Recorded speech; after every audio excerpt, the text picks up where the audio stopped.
Hey, folks. Welcome back to Boss Economics World, where we slice through the economic baloney, expose government blunders, and serve you the hot, spicy truth about your wallets and the world. I'm your host, the no-nonsense, number-crunching vigilante of the dismal science, here to break down the latest economic circus, and boy, do we have a doozy today. Canada's digital services tax is dead in the water, trade talks with the US are a hot mess, and guess who's to blame? Yep, you guessed it, government mismanagement, political posturing, and a sprinkle of economic illiteracy. So, grab your coffee, buckle up, and let's dive into this economic dumpster fire. Alright, folks, let's set the stage. Canada, our polite northern neighbor, just pulled the plug on its shiny new digital services tax, DST, targeting tech giants like Meta, you know, the folks who run your Instagram doom-scrolling addiction, and Alphabet, the Google overlords who know more about you than your mom. Why? Because Uncle Sam, or rather, President Donald Trump, threw a classic Trump tantrum, threatening to slap tariffs on Canadian goods faster than you can say, maple syrup. And just like that, Canada's Finance Minister François-Philippe Champagne, ooh, fancy name, waved the white flag, posting on social media, rescinding the DST will allow the negotiations to make vital progress and reinforce our work to create jobs and build prosperity for all Canadians. Translation, we caved, folks, because we're terrified of a trade war. Now, before we get into the juicy details, let's zoom out and look at the big picture. This isn't just about a tax or a trade spat, oh no, no, no. This is a textbook case of economic mismanagement, short-sighted policymaking, and governments playing chess with your livelihoods while forgetting the board is on fire. And trust me, folks, the fallout from this fiasco is going to ripple through the economy like a bad TikTok trend. So, let's break it down, layer by layer, from the surface-level drama to the deep, dark economic rot underneath, and, of course, we'll sprinkle in some fresh, piping hot data to back it all up. First off, let's talk about this digital services tax.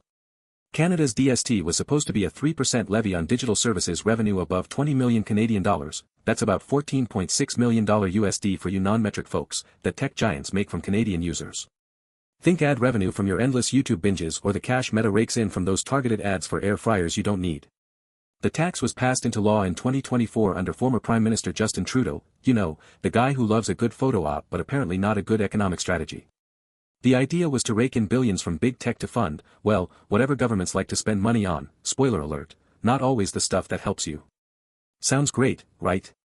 Stick it to the man, make Silicon Valley pay their fair share, and all that jazz. But here's the kicker, the tax was set to kick in with its first payment due on June 30th, 2025, and guess what? It never even got off the ground. Why? Because Trump, in true Trump fashion, saw Canada's tax as a personal affront to American exceptionalism and threatened to end trade talks and impose fresh tariffs within a week. And just like that, Canada's new Prime Minister Mark Carney, the former Bank of England big shot turned politician, blinked. The tax is now suspended, and legislation is in the works to repeal it entirely. Now, folks, if you're thinking, well, that's just politics, hold your horses. This isn't just a diplomatic spat, it's a glaring example of economic policy gone wrong, and the stakes are sky high. Let's dig deeper. Let's talk numbers, because numbers don't lie, unlike some politicians, am I right? Canada and the US are economic Siamese twins, joined at the hip by trade. About 75% of Canada's exports, think oil, cars, lumber, and all that good stuff, go straight to the US. That's a whopping $477 billion in goods and services flowing south in 2024, according to the US Census Bureau. Meanwhile, the US exports $440 billion north, making Canada its top export market. This isn't just a friendly handshake, it's a full-on economic bear hug, and any disruption spells trouble for both sides. So, when Trump threatens tariffs, Canada doesn't just shrug and sip its Tim Hortons double-double. Tariffs mean higher prices for Canadian goods in the US, which means fewer exports, fewer jobs, and a whole lot of economic pain. And let's not forget, Canada's economy is already on shaky ground. According to the International Monetary Fund, IMF, Canada's GDP growth is projected to slow to just 1.3% in 2025, down from 1.8% in 2024, thanks to high interest rates, a cooling housing market, and global uncertainty. A trade war with its biggest partner would be like pouring gasoline on an already smoldering fire. But here's the kicker, folks, the US isn't exactly in a position to play hardball either. With inflation still a hot potato, the US CPI clocked in at 3.2% year-over-year in May 2025, per the Bureau of Labor Statistics. Tariffs on Canadian goods would only drive up prices for American consumers. Imagine paying more for your gas because Canadian oil gets slapped with a 25% tariff, or watching car prices skyrocket because those Canadian-made trucks suddenly cost more. And let's not forget, the US is staring down its own economic slowdown, with GDP growth projected at just 2.1% in 2025, according to the Federal Reserve. A trade war is the last thing either country needs, yet here we are, watching two governments play chicken with your livelihoods. Now, let's zoom in on the digital tax itself, because this is where the real government mismanagement shines through like a neon sign in a snowstorm. The idea of taxing big tech isn't new. Countries like the UK, France, and India have been doing it for years.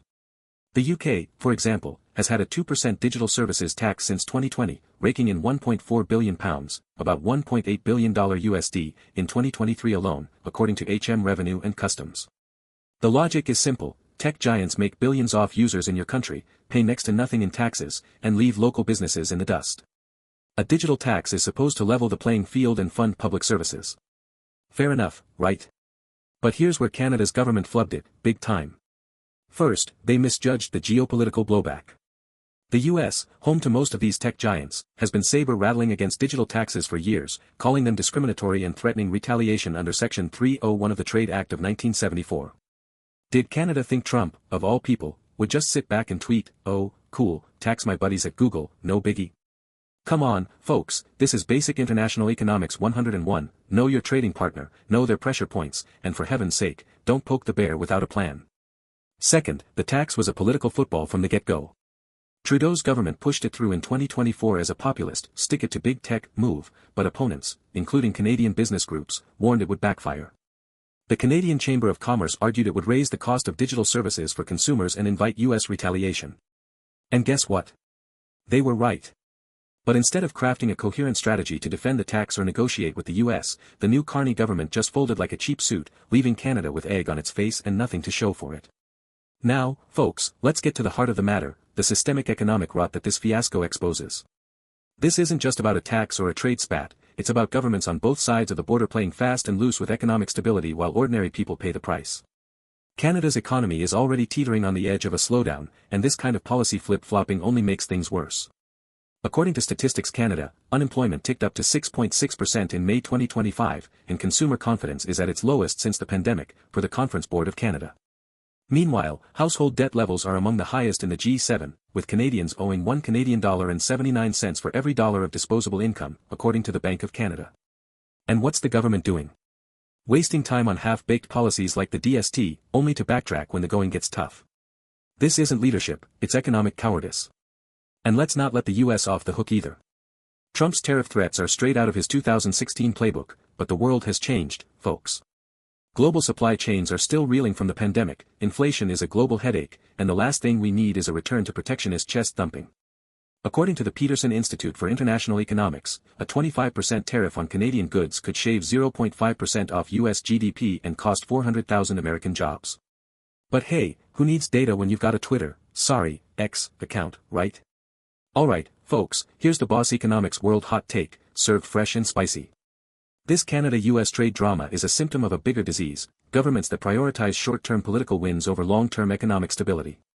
Canada's DST was a poorly thought-out policy that ignored geopolitical realities, and the US's tariff threats are a reckless overreaction that could tank both economies. The result? A lose-lose situation that leaves ordinary people, you, me, the guy at the Tim Hortons drive-thru, holding the bag. So, what's the fix? First, Canada needs to get serious about economic strategy.